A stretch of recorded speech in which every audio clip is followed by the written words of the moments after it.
To set S Pen Rec and Pen gesture to open Samsung Notes in Samsung Galaxy S22 Ultra, open settings, drop down notification panel, and then tap settings icon, scroll down settings screen, find advanced features, and then tap advanced features. Next, select S Pen, and then tap add actions. Tap right and back S Pen gesture icon, scroll down the screen, and then tap Samsung Notes. Now, right and back S Pen gesture set Samsung Notes.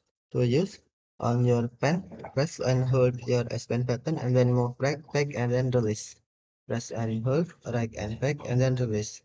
Now Samsung Notes was open. Okay, thank you for watching. Have a nice day.